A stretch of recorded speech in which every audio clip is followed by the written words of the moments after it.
Assalamualaikum warahmatullahi wabarakatuh dan selamat petang. Hari ini kita berjumpa lagi berkenaan dengan modul F024113 Network Structure Cabling untuk LA2 iaitu Plant Network Installation. Yang lepas kita dah belajar berkenaan dengan LA1, kali ini kita akan sambung balik berkenaan dengan LA2. Okey. Di dalam LA2 ini kita akan terperinci berkenaan dengan peralatan, tata cara bagaimana membuat pendawaian bagi rangkaian komputer. Dalam modul ini, tujuannya adalah pelajar-pelajar mestilah boleh terangkan jenis-jenis peralatan dalam pemasangan sistem rangkaian komputer, iaitu semua pelajar boleh tahu jenis-jenis, terangkan apa nama peralatan tersebut dan fungsi setiap peralatan tersebut. Yang kedua adalah terangkan fungsi peralatan dalam pemasangan sistem rangkaian komputer. Okey, maknanya habis saja pembelajaran ini, awak semua akan tahu, mesti boleh terangkan kedua-dua tujuan ini. Tajuk untuk kita pada hari ini adalah pemasangan sistem rangkaian komputer. Anda pernah tengok gambar di hadapan ini? Tak pernah tengok ya? Okey. Tak apa. Kita akan terangkan satu persatu. Okey, untuk pemasangan sistem komputer, perkakasan rangkaian. Apa perlu ada di dalam rangkaian komputer ni untuk kita buat kerja? Berikut adalah penerangan berkenaan dengan perkakasan yang digunakan untuk membuat pendawaian rangkaian. Okey, kalau awak tengok tu peralatan untuk membuat rangkaian komputer. Yang pertama iaitu hub ataupun consolator. Apa tu hub? Pernah dengar? Pernah tengok? Tak pernah kan? Okey, hub adalah alat yang menyambungkan workstation dan alat lain dari LAN, iaitu Local Area Network. Okey, yang untuk LAN ni, apa semua LAN 1 man ni anda akan belajar dalam modul lain. Ia juga boleh bertindak sebagai repeater dan menyambungkan node di dalam network yang sama. Okey, dia boleh bertindak sebagai repeater ataupun naik, alright, dan menyambungkan node yang sama. Yang seterusnya, apabila hub disambung ke workstation dan LAN, ia telah disambungkan ke network server. Okey, itu adalah berkenaan dengan hub. Okey, ini adalah gambar rajah bagaimana fungsi hub tu digunakan dan dia boleh menjalankan tugasnya. Okey, seterusnya hub juga menjalankan proses downlink, iaitu kelajuan data terpaksa dibahagikan kepada node atau PC yang sedang menggunakan sistem rangkaian. Okey, yang berikutnya adalah contoh gambar hub. Anda pernah tengok gambar hub? Pernah tengok gambar bentuk macam mana bentuk hub? Ni dekat depan ni adalah contoh gambar bagi hub. Yang seterusnya adalah penghala ataupun router. Alright. Router berfungsi sebagai penterjemah informasi dari satu rangkaian ke satu rangkaian yang lain. Okey, itu fungsi router, penterjemah informasi. Yang kedua, ia boleh disamakan dengan jambatan yang bijak. Okey, dia boleh kita samakan sebagai jambatan yang bijak. Apa tu? Kalau kita nak bandingkan, maknanya untuk menyambungkan satu tempat ke satu tempat, satu daerah kepada satu daerah. Itu fungsinya jambatan. Alright, sama dengan jambatan umpama sama macam router. Router memilih jalan yang paling sesuai untuk menghantar pesanan, berpandukan pada alamat dan asal. Okey, dia memilih jalan yang paling sesuai sekali dan berpandukan kepada alamat IP dia. Right? Seterusnya, ia juga boleh mengarahkan lalu lintas bagi mengelakkan pelanggaran dan turut bijak mengetahui pelusuk jalan dan jalan pintas. Okey, hub ni dia router ni dia boleh tahu dekat mana jalan shortcut. Okey, jalan shortcut, lepas tu dia ni bijak lah untuk tahu macam mana keadaan jalan tersebut. Maknanya umpamalah, okey, dia punya network dia. Walaupun jabatan mengetahui alamat semua komputer di dalam rangkaian, router mengetahui alamat semua komputer. Okey, dia tahu semua alamat komputer. Jambatan dan router yang lain yang terdapat di dalam rangkaian. Maknanya dia tahu dekat mana IP, alamat IP itu di dalam sesebuah rangkaian. Itu fungsi router. Berikut adalah contoh gambar bagi router. Okey. Kalau awak tengok dekat sini ada berbagai keluaran lah, bergantung kepada syarikat yang keluarkan. Yang seterusnya adalah repeater ataupun pengulang. Apa tu repeater? Repeater ialah komponen penyambung yang paling ringkas dan digunakan pada local area network. Ia adalah peranti elektrik kerana ia menyambungkan segmen dari network yang sama dan membolehkan nod dijarakkan dengan lebih jauh lagi. Okey, repeater tidak dapat menyambung kepada network lain. Maknanya dia upkan pada jarak yang lebih jauh. Contohnya keadaan dia boleh jarak dia hanya boleh sampai daripada A ke B hanya 100 meter. Tapi dia boleh upkan, naikkan kepada 200 meter. Itu fungsinya repeater.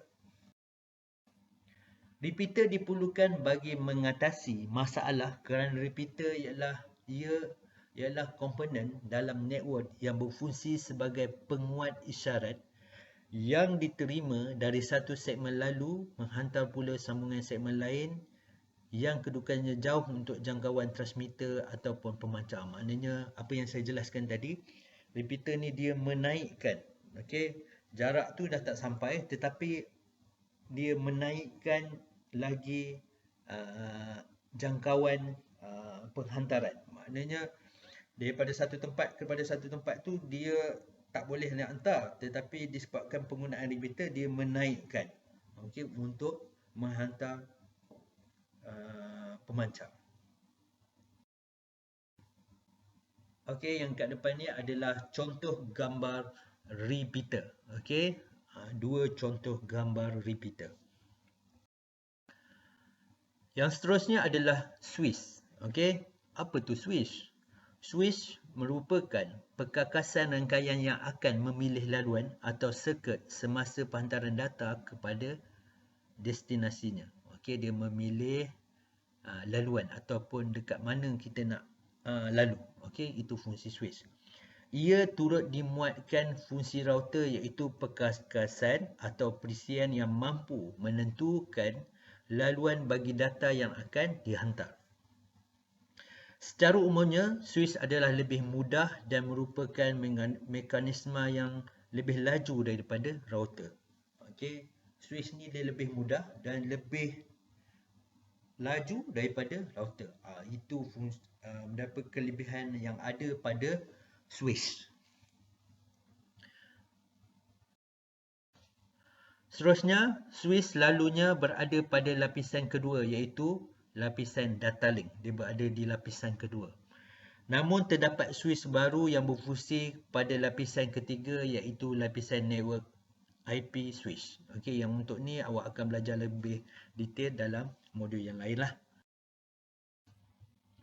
Kebaikan switch. Apa kebaikan ada pada switch? Yang pertama adalah kadar penghantaran switch adalah tetap iaitu 100 megabit per second. Okey, dia adalah tetap.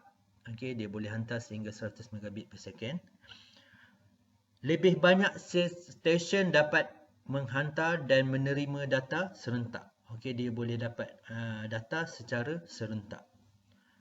Yang seterusnya, setiap port dalam switch juga boleh beroperasi dengan kelajuan yang berbeza. Setiap port yang ada dalam switch, dia punya kelajuan dia adalah berbeza. Walaupun switch ni ada kebaikan dia, okey, dia banyak kelebihan dia berbanding dengan router apa semua, tetapi dia ada keburukan juga pada switch. Yang pertama adalah switch tidak menghantar data ke semua stesen, tetapi hanya menghantar data ke port atau stesen destinasi sahaja. Okey, dia tak boleh menghantar semua stesen, tetapi hanya menghantar pada port atau stesen sahaja. Yang kedua, hanya dapat menggunakan kabel straight. Okey, dia menggunakan kabel straight. Okey, dia tak boleh guna kabel cross. Jadi bila ingin menggunakan kabel cross yang sudah ada arus diubah menjadi kabel straight terlebih dahulu. Okey, dia kena guna kabel straight sahaja. Kalau nak guna kabel cross, kita kena ubah dia dulu. Alright.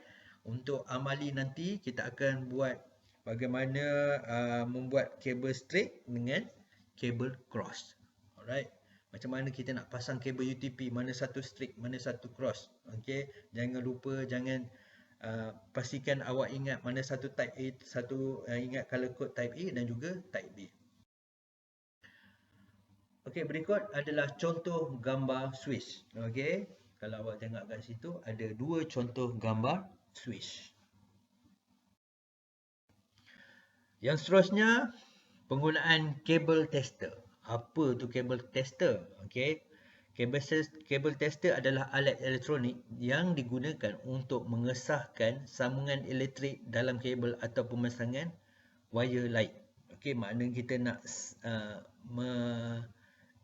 mengesahkan sama ada ianya betul ataupun salah awak punya membuat penyambungan konektor. Kabel tester ini digunakan untuk mengesahkan bahawa semua sambungan bertujuan wujud dan tiada sambungan yang tidak diingini berlaku dikatakan sebagai terbuka. Maknanya semuanya ada penyambungan. Kalau dia salah tu kita panggil dia sebagai terbuka. Kabel tester sambungan lagi, apabila sambungan yang tidak diingini berlaku ia dikatakan short circuit. Okey, kalau gagal kita panggil dia short circuit. Jika sambungan pergi ke tempat yang salah, ia dikatakan sebagai sambungan yang mempunyai dua kesalahan.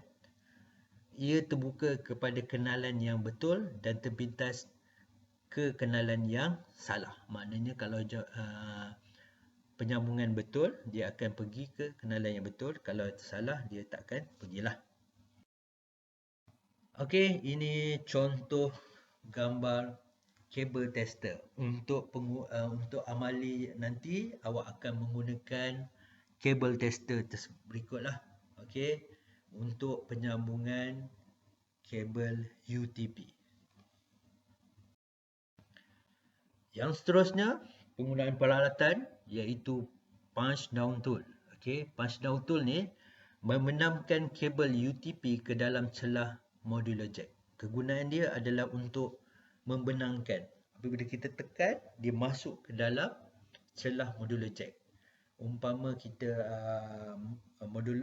punch down tu ni umpama penekan yang kuat, dia ada impact, lepas tu kita tekan, boleh masukkan kabel ke dalam celah modular jack. Yang seterusnya, termination block. Apa tu termination block? Termination block adalah suatu tempat berhentinya arus listrik sementara yang akan dihubungkan ke komponen yang lain, komponen outgoing. Okey, selain pada itu juga sebagai penghubung ataupun jumper jika ada penambahan komponen. Itu termination block. Maknanya termination block ni adalah pengantara ataupun penghubung untuk incoming dan juga outgoing, untuk sambungan yang kita akan sambung ataupun ada penambahan pada peralatan ataupun komponen yang kita akan buat.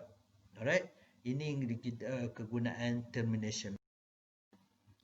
Yang seterusnya adalah faceplate. Okey, mungkin awak pernah tengok faceplate ni kan. Okey, untuk sambung network, nak sambung net internet dekat rumah, kita kena pakai faceplate ni. Faceplate RJ45 modular fungsinya sebagai tempat untuk sambungan kabel UTP yang dihubungkan dari modular jack. Okey, untuk sambungkan kabel UTP yang dihubungkan dari modular jack.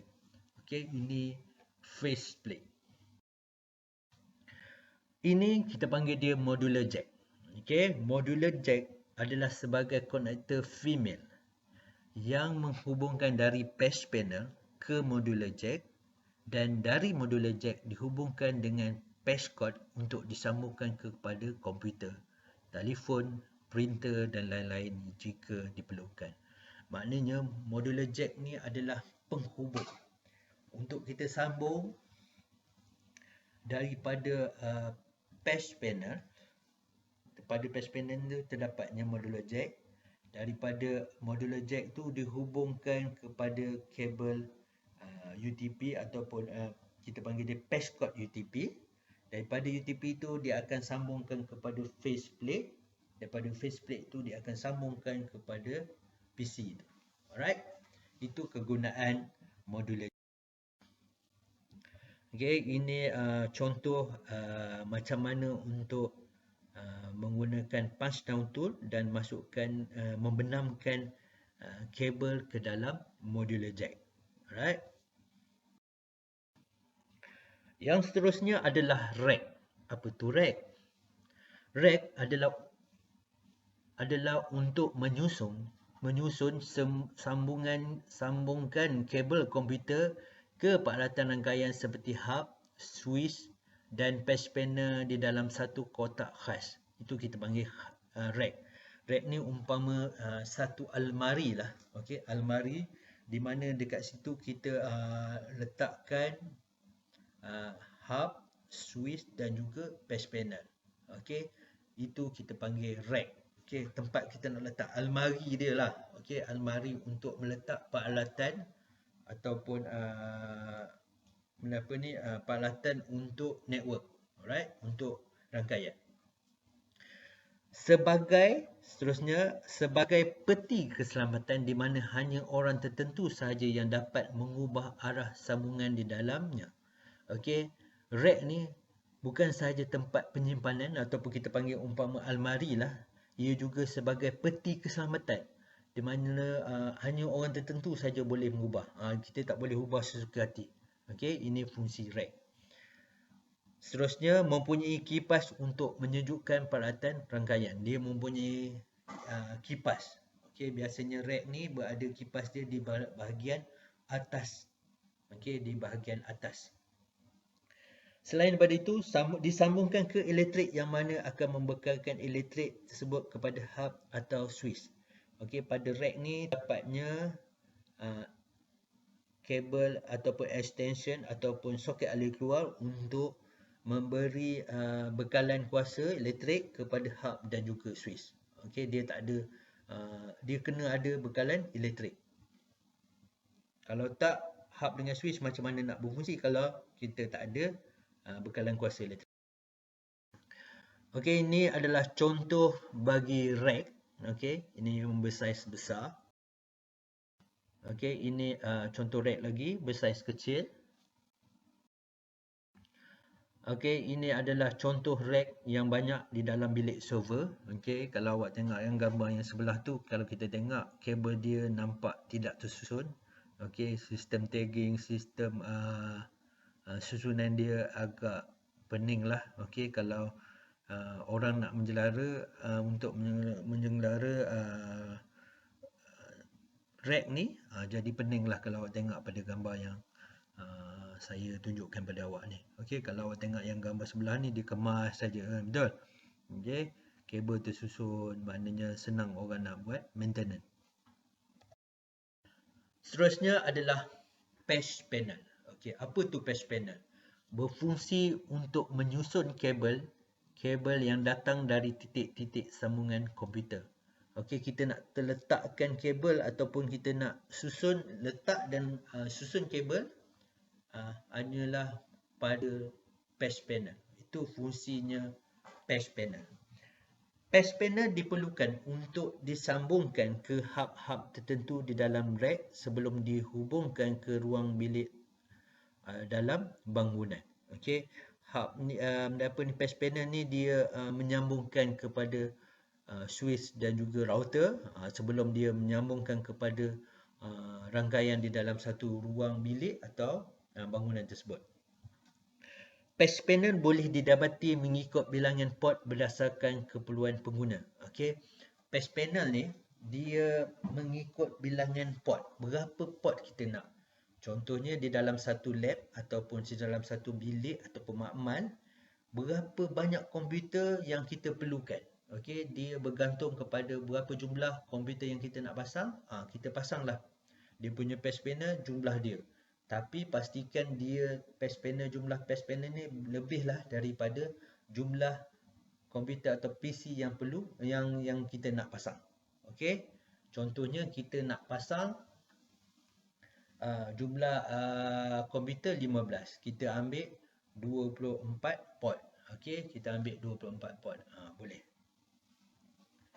Yang seterusnya, penggunaan patch panel akan memudahkan pengurusan kabel rangkaian seperti label, susun, agih, selenggara dan diurus.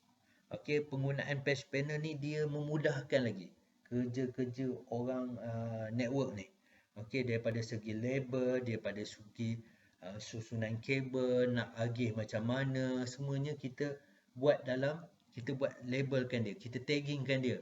Okey, ni untuk PC yang untuk ni. Yang untuk ni PC nombor 2, dia punya susunan patch panel dekat mana kabel dia, kita buat label dekat situ. Okey, maknanya untuk buat maintenance pun dah mudah. Okey, kalau tak ada tagging apa semua dalam pada patch panel, dia membuatkan orang yang akan next yang berikutnya untuk maintain agak susah. Patch panel terbahagi kepada beberapa jenis yang dikelaskan mengikut jumlah port yang terdapat pada bahagian hadapan, iaitu 12 port, okey, 24 port, 48 port dan 96 port. Inilah yang saya cakap tadi. Contohnya di dalam satu bilik itu kita nak buat jumlah PC yang kita nak pasang untuk membuat network mempunyai contohnya ada 15. Takkan kita nak ambil 12. Lagi 3 tak ada network. Jadi kita ambil 24 port. Nak pasang PC 15. Maknanya ada balance lagi untuk spare. Maknanya mungkin kita nak upgrade suatu hari nanti. Nak upgrade lagi nanti, kita ada 9 lagi port yang kosong. Maknanya biar lebih tak apa. Jangan kurang. Kalau kurang, dia jadi satu masalah. Maknanya dekat sini patch panel ni ada 4 jenis port, iaitu 12, 24, 48 dan 96. Okey.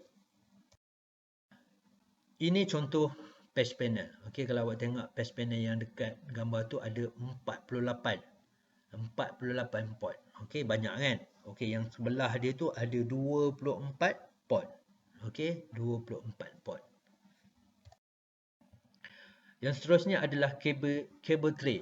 Okey, digunakan untuk menyokong kabel dengan cara menghubungkan laluan kabel untuk disokong. Macam mana nak buat laluan kabel.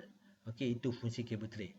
Kabel tray juga menghubungkan perantaraan pendawaian yang selamat melintasi jarak yang luas. Okey, untuk menghantar pendawaian, dia untuk selamat, pakailah tray ni. Terdapat beberapa jenis tray. Okey, terdapat beberapa jenis tray. Yang pertama adalah perforated cable tray. Yang kedua ladder cable tray. Yang ketiga solid bottom cable tray. Yang keempat truss cable tray. Yang kelima channel cable tray. Yang keenam wire mesh cable tray. Okey, ada 6 cable tray. Contoh berikut adalah contoh-contoh ataupun gambar bagi setiap cable tray ni. Yang pertama adalah perforated cable tray. Okey. Pernah tengok? Tak pernah tengok. Okey. Ni biasanya dekat kilang-kilang company yang seterusnya adalah ladder cable tray. Ini biasa kita pakailah ladder cable tray. Yang seterusnya solid bottom cable tray. Okey, ni jenis solid. Yang seterusnya truss cable tray.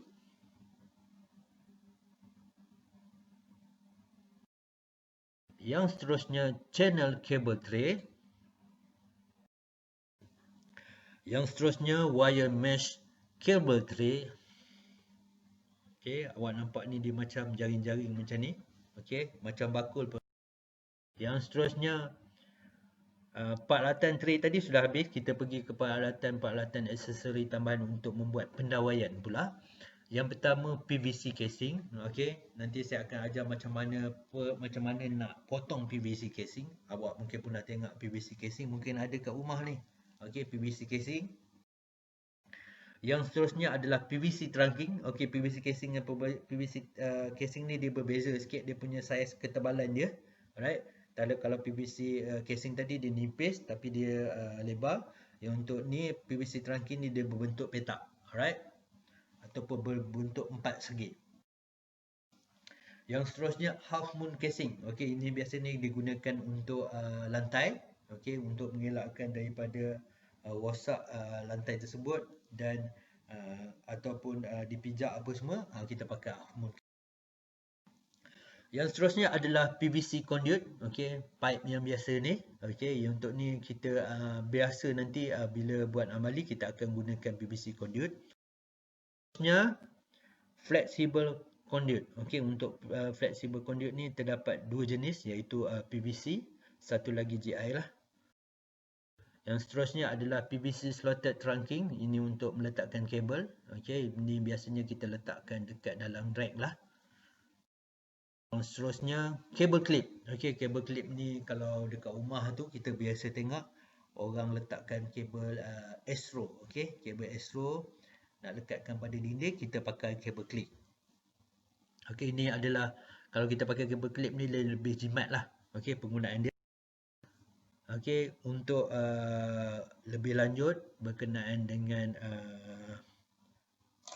pendawaian rangkaian ni, kita tonton sedikit YouTube. Semoga ianya memberi manfaat dan sambil juga memberi pendedahan lebih detail berkenaan dengan tajuk modul ini. Okey, sama-sama kita saksikan. Hello everyone. In this video, we're going to talk about the difference between a hub, a switch, and a router.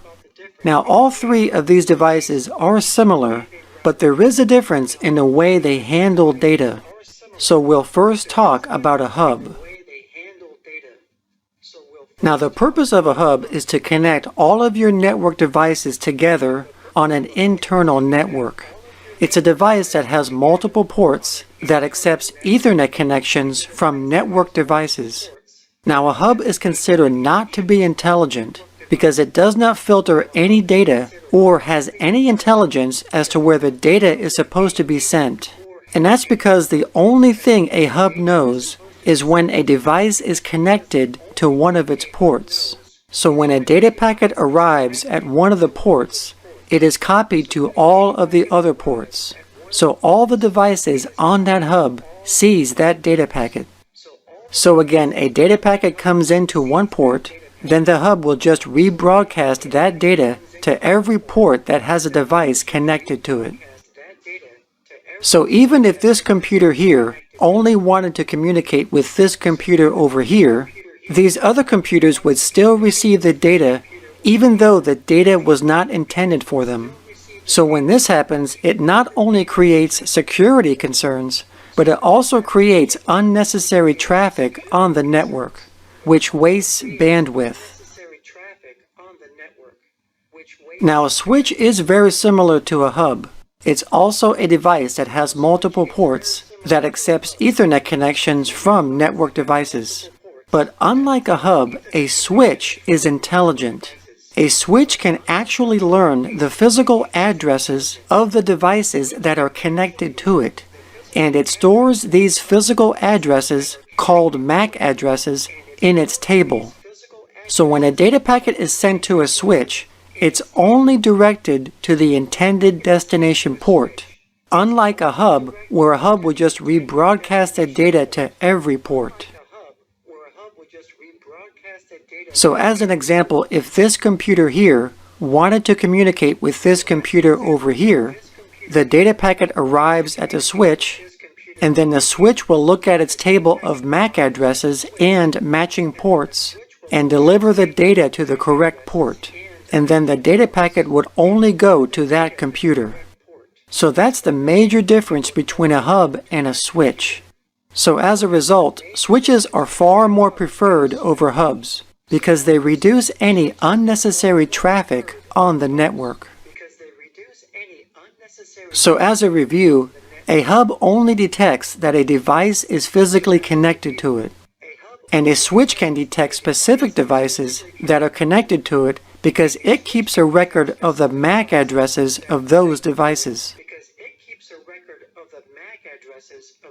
Now, hubs and switches are used to exchange data within a local area network. For example, such as in your home network or in a business. They are not used to exchange data outside their own network, such as out on the internet. Because to exchange or route data outside their own network to another network, such as out on the internet, a device needs to be able to read IP addresses. And hubs and switches do not read IP addresses. So that's where the router comes in. Now, a router does exactly what its name implies.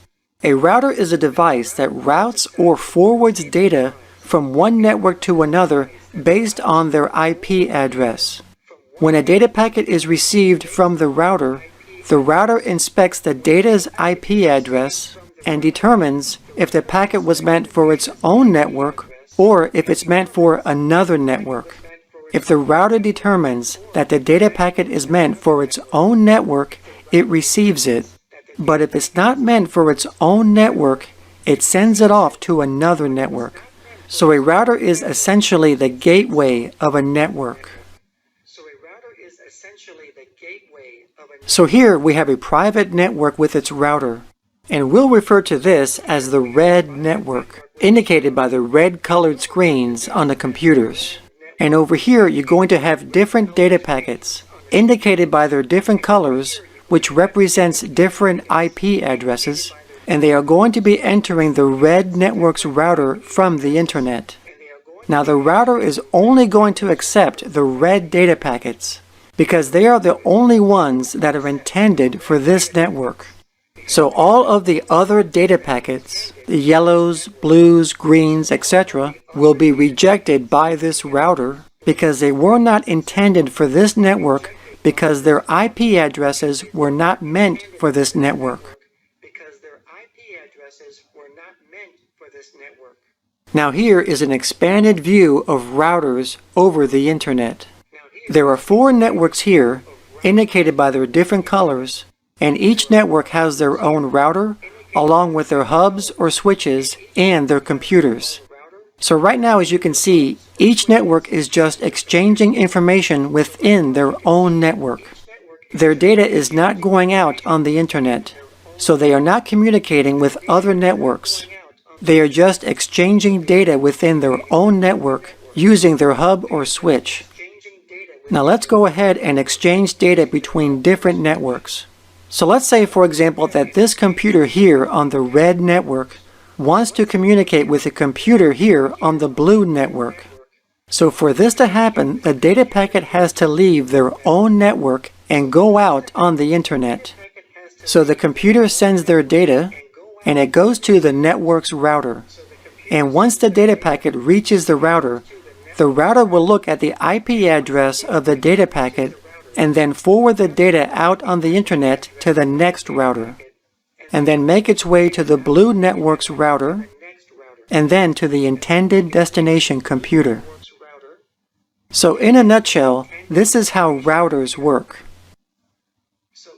So in conclusion, hubs and switches are used to create networks, while routers are used to connect networks.